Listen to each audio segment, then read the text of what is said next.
ரோமோ Tamil viewers எல்லாருக்கும் வணக்கம். இப்போ சிறகடிக்க ஆசை சீரியலில் இன்னைக்கு என்ன நடந்துச்சுன்னா, ரோஹிணிக்கு ஏற்கனவே குழந்தை பிறந்திருக்குன்ற உண்மை மீனாக்கு தெரிய வருது. முழு உண்மையெல்லாம் தெரிய வரலங்க. டாக்டர் ரிப்போர்ட்டை வச்சு அறகுறையாக தான் உண்மையை தெரிஞ்சுக்கிறாங்க. ஆனால் அதுக்கே மீனா பயங்கரமாக ஷாக் ஆகிறாங்க. அதிர்ச்சி ஆகிறது கூட பரவாயில்லைங்க. ஆனால் மீனா அந்த விஷயத்தை பற்றி மட்டுமே யோசிச்சுட்டு ஏதோ பேய் பிடிச்ச மாதிரி சுற்றிட்டு இருப்பாங்க.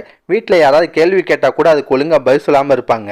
அதெல்லாம் பார்க்கும்போது கொஞ்சம் ஓவராக தான் இருந்துச்சு. இந்த விஷயத்துக்கு போய் மீனா இவ்வளோ ஷாக் ஆனுமான்ற மாதிரி தான் தோணுச்சு. அதுக்கப்புறம் நடக்குதுன்னா, முத்துக்கல்ல ஒரு நிறமாச கர்ப்பிணியை அவர் சவாரி கூட்டு போயிருப்பார் போல. போகிற வழியில் அவங்களுக்கு வலி எடுத்து நிலமை ரொம்ப கிரிட்டிக்கல் ஆயிடுச்சு. ஹாஸ்பிட்டல் போகிற வரையும் அவங்க தாங்க மாட்டாங்கன்னு தெரிஞ்ச முத்து என்ன பண்ணுறாரு, காரை அங்கேயே நிப்பாட்டி பக்கத்தில் இருக்க பெண்கள் எல்லாம் உதவி கூப்பிடுறாரு. அவங்களும் வந்து அந்த பொண்ணுக்கு பிரசவம் பார்த்து குழந்தைய அம்மாவையும் நல்லபடியாக காப்பாற்றிடுறாங்க. முத்து கரெக்டான டயத்தில் இப்படி ஒரு முடிவு எடுத்தனால தான் குழந்தை அம்மா 2 பேரும் உயிர் பொழைச்சிருக்காங்க. இந்த விஷயத்தை யாரோ ஒருத்தவங்க வீடியோ எடுத்து சோசியல் மீடியாவில் போட்டு விட்டுறாங்க. அதை பார்த்து ரவி ஸ்ருதிலாம் முத்தை பாராட்டுவாங்க. முத்து அந்த குழந்தைய மொத அவர் கையில் வாங்கும் போது அவரோட உணர்வு எப்படி இருந்துச்சுன்றதை ரொம்ப எமோஷனலாக வீட்டில் இருக்க எல்லாத்தையுமே சொல்லிட்டு இருப்பாரு. அதை கேட்ட விஜயா வந்து, ஊரில் இருக்க யார் வீட்லேயும் ஒரு விசேஷம் வருது, ஆனால் நம்ம வீட்டில் எதுவும் நடக்க மாட்டுது, எப்போதான் நம்ம வீட்டில் குழந்தை பிறக்குமோன்னு சொல்லி வருத்தப்படுவாங்க. அதுக்கு அண்ணாமலை வந்து, ஏன் இப்படி புலம்பிட்டு இருக்கு, அதெல்லாம் கவலைப்படாத, கூடிய சீக்கிரத்தில் நல்ல செய்தி வருன்றாரு. அப்போ ஸ்ருதி வந்து குழந்தை மீனாக்கு தான் பிறக்கணுவாங்க. அதை கேட்ட விஜயா வந்து, அது எப்படி, மூத்த மருமக ரோஹிணி தான், அவளுக்கு தான் குழந்தை பிறக்கணுவாங்க. இது ஒரு வாக்குவாதம் ஆகுது. லாஸ்ட்டாக முத்து சொல்றாரு, அந்த ஓடுகாலியும் குழந்தைய பெற்றுக்கிட்டோம், எனக்கு ஒன்றும் அவசரம் இல்லை, ஏன்னா எனக்கு ரூம் கட்ட வேண்டிய கடமையெல்லாம் இருக்கு, அதெல்லாம் முடிச்சுதான் நான் குழந்தைய பற்றி யோசிப்பேன்னு சொல்லிட்டு கிளம்பிடுவாரு. இவ்வளோ பிரச்சனை நடக்கும்போது மீனா அப்படியே பேய் அரைஞ்ச மாதிரி தான் முழிச்சிட்டு இருப்பாங்க.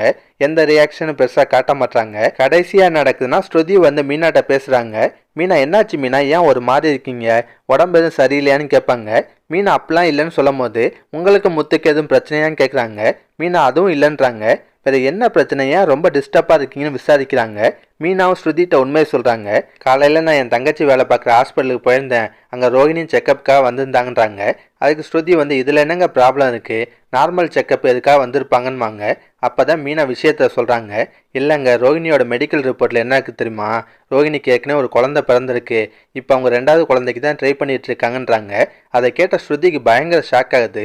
என்ன மீனா சொல்கிறீங்கன்னு அதிர்ச்சியாக கேட்குறாங்க. அதோட தான் இன்னைக்கு சீரியலில் முடிச்சிருந்தாங்க. இதுக்கப்புறம் நடக்கும்னா, மீனா கண்டிப்பாக ஸ்ருதிகிட்ட புலம்புவாங்க.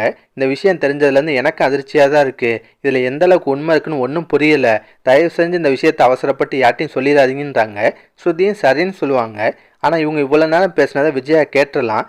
அப்படி இல்லைனா ஸ்ருதி வந்து ரவிட்டு சம்மந்தமாக பேசுவாங்க. அப்போ கூட விஜயாவுக்கு இந்த விஷயம் தெரிய வரலாம். விஷயம் தெரிஞ்ச விஜயா என்ன பண்ணுறாங்க, நேராக போய் ரோஹிணிகிட்ட சண்டை போடுறாங்க. உன் வாழ்க்கையே ஒரு மாதிரி மர்மமாக இருக்குது, கல்யாணத்துக்கு முன்னாடி உன் வாழ்க்கையில் என்ன நடந்துச்சுன்னு நான் தெரிஞ்சுக்கணும், உண்மையை சொல்லு, உனக்கு ஏற்கனவே குழந்தை பிறந்திருக்கான்னு கேட்குறாங்க. அதை கேட்டால் ரோஹிணிக்கு ஷாக்காக தான் இருக்கும். விஜயா திரும்ப மிரட்டி கேட்குறாங்க, நீ எப்போ கர்ப்பமான, உண்மையை சொல்லுன்னு சொல்லி மிரட்டுறாங்க. இதெல்லாம் பார்த்து ரோஹிணிக்கு லைட்டாக ஷாக்காக தான் இருக்கும். இருந்தாலும் சுதாரிச்சிருவாங்க. என்ன ஆண்டி, என்னை பார்த்து இப்படிலாம் கேள்வி கேட்குறீங்க, என்ன என் மேலே சந்தேகப்படுறீங்களா, என்னை பற்றி யார் உங்கள்கிட்ட இப்படிலாம் சொன்னது, அதை முதல்ல சொல்லுங்கன்னு கேட்பாங்க. அப்போ மீனா சொன்ன விஷயம்லாம் வெளியே வரும். இப்போ ரோஹிணி என்ன பண்ணுவாங்க, மொத்த பழியும் அப்படியே மீனா மேலே தூக்கி போட்டுருவாங்க. என்ன மீனா இதெல்லாம், என் மேலே அபாண்டமாக பழி போட்டிருக்கீங்க, இதுக்கெல்லாம் உங்கள்கிட்ட சாட்சி இருக்கா, அந்த மெடிக்கல் ரிப்போர்ட்டை காட்டுங்கன்னு கேட்பாங்க. மீனாவும் அப்படியே பேந்த முழிக்க போகிறாங்க. கடைசியாக ரோஹிணி வந்து, இவங்க என் மேலே அங்கே பொறாமல் தான் இப்படி என் மேலே அபாண்டமாக பழி போட்டுட்டு இருக்காங்க, இவங்க சொல்கிறதெல்லாம் உண்மையே இல்லை அப்படின்ற மாதிரி அடிச்சு விட போகிறாங்க. அதை கேட்ட விஜயாவும் மீனாவும் நல்லா திட்டுவாங்க. இந்த மாதிரி சீன் வரதுக்கு தான் வாய்ப்பு இருக்குது. மேக்ஸிமம் ரோஹிணி மாற்ற மாதிரிலாம் சீனை கொண்டு போக மாட்டாங்க.